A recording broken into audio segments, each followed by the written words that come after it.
Ladies and gentlemen, welcome to this week's edition of the PD16 Perspective. I am your host, John Reid, and in this week's edition, we're going to be talking with Dr. Tyronne Champion. He is the president and founder of Ethnos College. And we're going to be talking about his new school that's opened up in the fall, and also what should be the response in light of the tragic shootings across the nation. Stay tuned.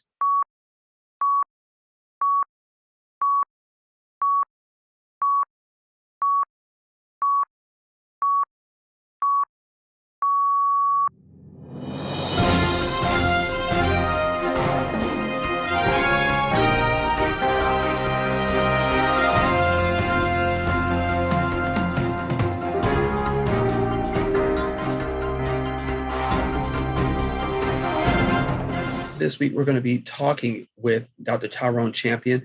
He is the founder and president of Ethnos College. You may also know if you live in Fauquier County, or his work on the Fauquier County NAACP, and also what he's done for his wife, Felicia, with Community Touch Incorporated. And now, here is for an interview with Dr. Tyronne Champion.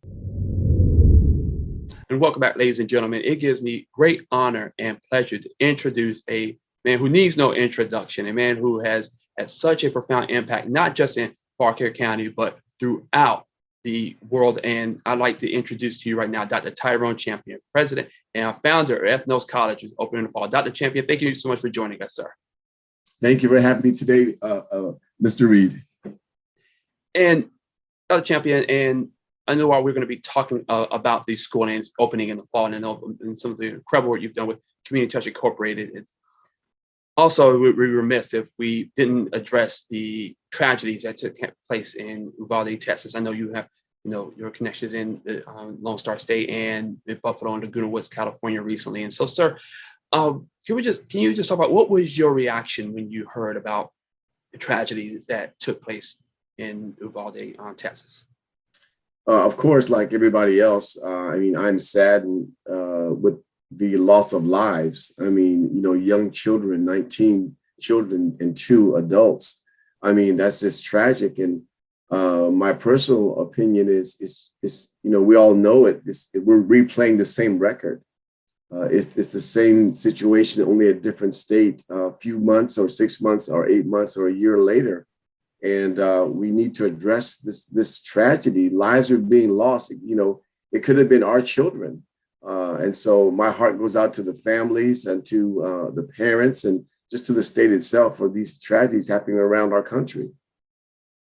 Absolutely. And we hear a lot of questions. The first questions that come to, especially for pastors and leaders, and such as yourself, is why?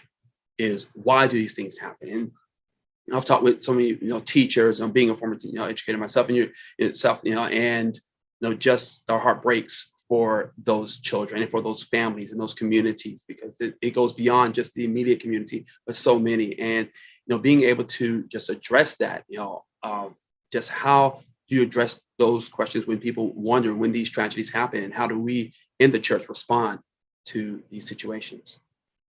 Of course, we're going to respond with prayer, and a prayer of consolation for the lost families who've lost their loved ones. And then I think too, education is important, knowing what to do in those scenarios and how to handle it.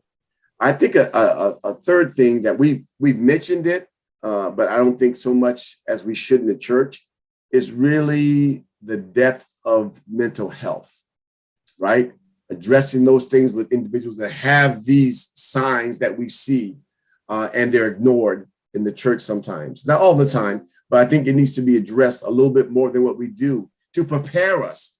Early this year, someone walked into a church, or last year rather, just killed people in the church, in Brooklyn early this year. And so the church needs to be better prepared, educate the people, right? Address mental health. That's our part. And of course, prayer. So I think we're not being, sometimes, and I'll say this in all due respect, we're not being proactive, we're being reactive. After it happens, then we enact and we protest and we pray. But what about being proactive? What about saying, let's have mental health classes for our congregation? Let's teach our kids signs what to do in this scenario. Let's address individuals we know might have problems and try and get them help, as opposed to saying, that's not my problem, we're praying for them. No, they're in your church, they come, let's address those issues that I think we as a ministry should really deal with. Absolutely, Dr. Champion. And you brought up a great point, because preparation is something that you have always aspired to, and you've always done with your community, with True Deliverance and Community Touch, and even now as you're preparing. And while there's no easy transition to address that, so can you talk a little about just a preparation and what it means that you're going to open up Ethnos College in the fall? Well, this is not opening a college is not a last minute thing. It's really been probably a 10-year, 12-year journey, at least. Even going back to going to school and getting my degrees to do this. My doctorate is in Christian education. So I'm trained to do what I'm doing even right now, to opening and operating a academic institution. The preparation, of course, comes from first the call of God. God calling me to birth a college that would educate people for the future. The second thing is preparing yourself academically, going back to school, like I said earlier, getting necessary credentials to do this. And then thirdly, finding out really what is your niche in the academic arena. There's so many areas you can be in Christian college and focus on things. And so finding those things out from God, and then preparing us to write the curriculum, the philosophy, the missions, the vision, all that has to line up with God's will to accomplish his goal. And so that to me is preparation. And then you bring in the natural aspect of it, which is the infrastructure of the school, the foundational principles. What do we stand for? What do we believe in? Who are we? What's the vision to be accomplished in this process? To me, though, those are all part of preparation in building and formulating Ethnos College. Mm-hmm. And you brought it great, and I really like the name itself, and what for those who know what Ethnos stands for, the same people, same like-minded individuals. And with such a, we see it especially in a more rapidly diverse society, that diverse thought processes. So how will your school be able to formulate that and get people to become educated, to become servants of the kingdom of God? Yeah, thank you for that. Point about Ethnos. I want to tell a little quick story, if you don't mind. Is I was in prayer asking the Lord probably 8 years ago, what do you want me to call the school? I knew he had called me to do it. And I took Greek when I had my got my master's. And so he said the word ethnos, and I had forgot what it meant. I just heard in my spirit Ethnos College. And so I obeyed, and I said, what's I forgot what that word means. I looked it up, and it means nations, people groups. So the Lord was saying this school is for everybody: Black, white, African, Asian, Indian, Hispanic, Chinese. It'll be a college that will bring in a diversity of nations to learn about Christ. So our goal is to we want to educate in the Christian arena, definitely want to do that. But we need to, John, we need to break these broken systems. Right? We try and put a Band-Aid on things of life. And the Lord has given me, let's fix the system itself. Let's educate individuals who can go out into the world, ethnos, nations, and repair broken systems through the gospel of Jesus Christ. And that's the whole nucleus of ethnos, is to change, all right? To change and help heal and break and mend these broken systems. We try and fix this and fix that. It's not fixable. It has to be totally revamped and changed. So what makes us different than other colleges? Because you go to school, if you don't mind me just elaborating on this point. Please. Right here. You go to school as you did and I did. We got our degree, and we find individuals who are skilled in the accounting field. They are a skilled nurse. They're a skilled engineer, right? But they lack these other areas in their life. For example, the engineer is great at designing stuff, but he didn't know how to handle his finance. The nurse is great at being a nurse, but she has a not wholesome marriage, I'll say. Ethnos College is a holistic college. In other words, our curriculum is set where you will focus on your degree, but you have to take a course, mandatory courses, part of curriculum in marriage, right? In being single, in finance, in social skills. So you won't just learn your actual craft if it's missions or to be a clergy, but these other soft skills that we lack in society, you must take those two to make the person holistic. That's what makes us different. Some schools make those only electives in college. You can take this if you want to. Right. Ethnos is part of the curriculum. So when you leave our school, you're going to be, as best possible, a holistic individual to impact the world. That's a wonderful thing, Dr. Champion, because I think sometimes that we miss that. We know that schools try to prepare people to get into the working field, but they lack those, like I said, those intangibles, and so what happens, they have a improper work-life balance, and not just improper work-life balance, but may I also say, add to that, sir, they have an improper spiritual balance to that. Yes. And so can you just talk a bit about more specifically the classes you'll be teaching starting in the fall? Sure. So in the fall, we're going to have 5 classes, and it's going to be Introduction to Apologetics, taught by Dr. John Reid, your father. We're glad to have him on board as staff and clergy, faculty. We're teaching world religions. We'll be teaching Old Testament survey, spiritual formation 1, and also church history. Those will be the first 5 classes taught this coming fall. Wonderful. And if I may, and one thing I want to kind of go back to, and I really love how you brought it up when you talked about that with the concept that God gave you of ethnos and what it means to really be able to bring community together and be able to break down those structures. And, for those who may watch the show last week, that we were in Warrenton, we're at the old Warrenton courthouse. Yes, I heard you were. Movement. And so can you talk about that, Dr. Champion, about the necessity of integrating faith into a culture that is, while rapidly becoming more diverse, seemingly understanding how we can systematically move down those barriers so that we can be the body that God has called us to be? Yeah, I think, that's a great, these are great questions. I think we have to look at really first analysis, see where it's broken. We see where the potholes are, the mistakes are, and then see how you can integrate God into that. And let me define that. God, of course, his wisdom and knowledge of how to fix it, as well as how you use secular means to work as well. You know what I mean? So You're going to take the spiritual part. There's also a natural side that we ignore. And I want to take that natural side, that natural knowledge that God gave man, with the spiritual side, right? Integrate that into the problem to hopefully create a solution.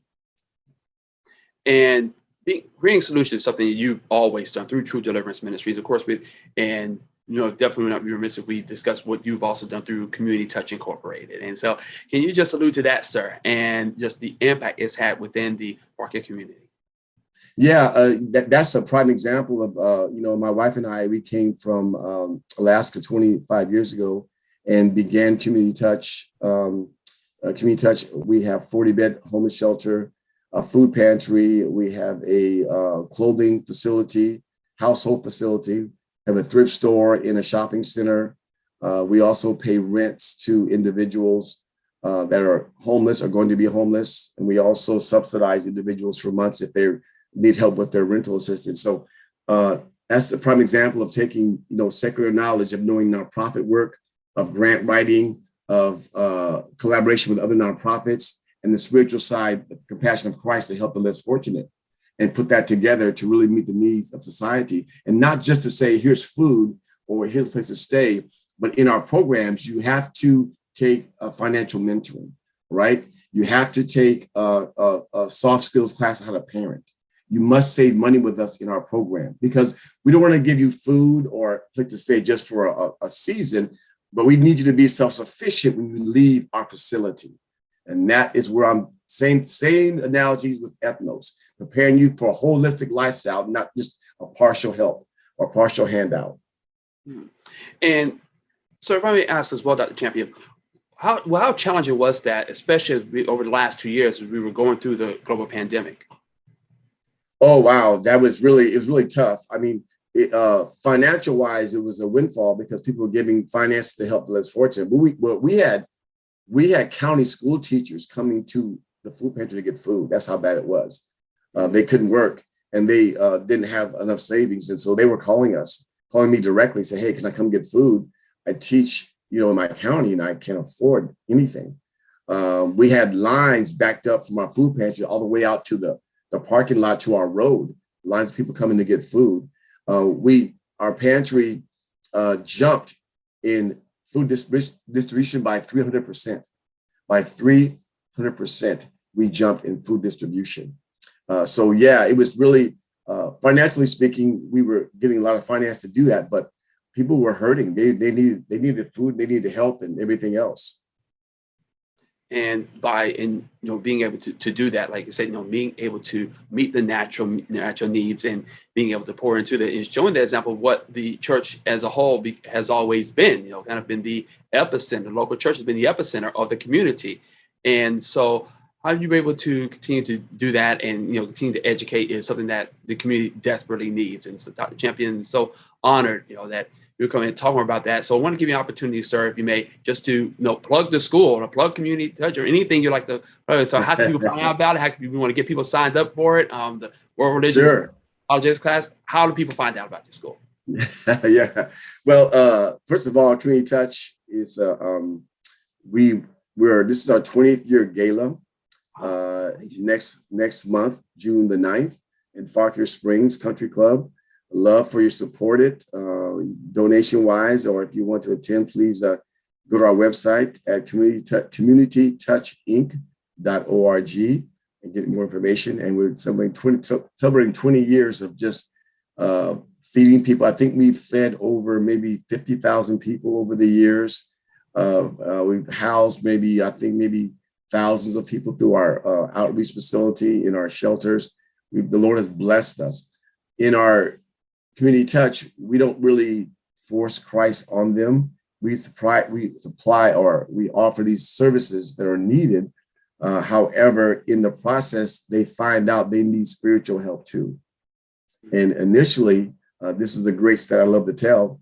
When we began the ministry, probably the first 10 years of our church life, because I was pastoring too, as well as the nonprofit, my wife and I, is 1/3 of our church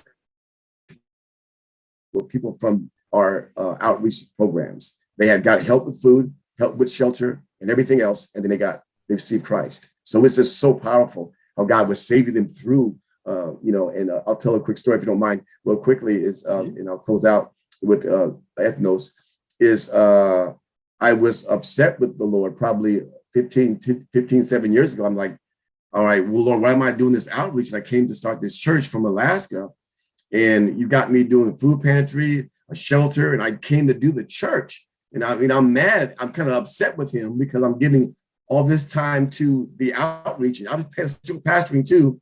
And he said, let me show you. And so what happened was, John, they were coming to the thrift store and saying, where's the pastor at that I heard was a Christian? I need prayer. They were coming to the Noah's Ark, and they were getting saved in the ark, whether we give away furniture. They were coming to the shelter. Backslidden preachers were coming and were saying, you don't know, but I'm backslidden preacher. Can I get saved? Right there in the facilities. And he said, son, I'm showing you, I'm using these outreach as my arm to draw them to me. And sometimes you can't see how big God works. He uses your skills and gifts beyond what you think, all to draw to him. And so we rejoice that not just our lives are being changed through food, shelter, and clothing, but people have been saved through the ministry as well. So we rejoice for 20 years, and we thank God for his gracious and his grace to do that. In regard to Ethnos, we are just super excited to have a great board of directors. We are excited about changing lives in Fauquier County and beyond. Just information-wise, we're opening with the 5 classes I gave you, and we're going to be opening the school online first. So it'll be online initially, probably the first year, then we'll get a building, hopefully. And that way, because of COVID and things and just costs involved, we thought it'd be wise to do online courses. People love online too. It's very convenient. So we'll open the fall and afterwards online courses. They're great courses to take. If you want to enhance your ability as a deacon, or maybe you're a minister with no degree, you want to get a degree, or a pastor, we've got call from pastors, we've got call from Sunday school teachers who want to enhance their knowledge in the Bible. We're going to offer 3 degrees initially. The first year, it will be associates in biblical studies, a bachelor's in biblical studies, and a bachelor's in missions. And that's because of who we are as an outreach program. What I've been with your father, of course, as you know, to Africa and done that outreach with him and Bishop Reid and others. So we are heavy into outreach and missions, local. And because of our background in nonprofit, we also have a plethora of degrees, courses in nonprofit. We get called all the time. How do you build your nonprofit? How do you write a grant? How do I get started doing my food pantry? All these questions. So those courses are also in the curriculum of Ethnos. So you can be knowledgeable and learn how to do your own nonprofit, how to run and operate it. You can get biblical knowledge for your ministry, your calling, your purpose. And so we're making it really holistic in what God's called us to do. And so we want to invite you to enroll. Enrollment is open right now. And classes begin September the 9th. We think they're very affordable, what you can afford. We do have partial scholarships. We've been blessed with some finance from individuals for scholarships, which is very exciting for a brand new school. And so we want to invite you to come out, check us out. We're at Ethnos, that's ethnos-college.org. And you can go online and see all that we have to offer. So please come and join us and let's grow with us. Absolutely. We'll make sure to put that onto our show as well. It's the Dr. Tyronne Champion, president and founder of Ethnos College. So thank you very much for taking your time for all the work that you and First Lady Felicia Champion and family have done. And we continue to, we're believing that we've got to do great things with you and Ethnos College and Community Touch going forward. I'd like to thank Dr. Champion for taking the time to speak with us. And don't forget, and we'll be making sure we're out and about within the community with a lot of some events that will be taking place in the month of June. So if you know any events that will be taking place, especially around Juneteenth or so, make sure to drop us an email. Drop us an email at jreid, that's JREID, at pwperspective.com.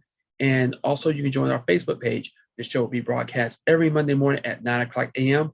I'd like to thank the LCPM Network for making this all possible to bring it into your living rooms each and every week. The fight for justice is always continuous. Make sure to get your voice, make sure you're active, and make a difference in your communities. Until next time, this is John Reid from the PD16 Perspective.